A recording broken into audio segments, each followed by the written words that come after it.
भजनिया गाई।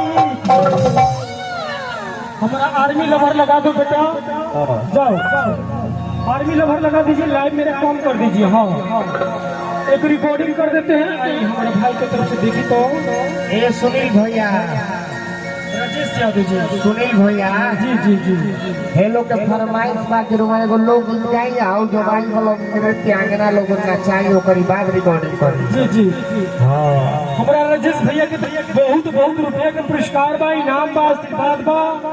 यही ना प्यार आशीर्वाद जोड़े के चाहिए। चलिए बड़ा अच्छा लगता तू सुनीलवा सब कुछ बोलस।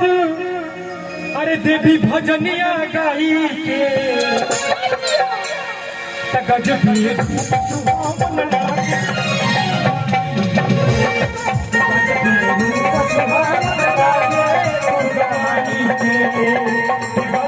रूप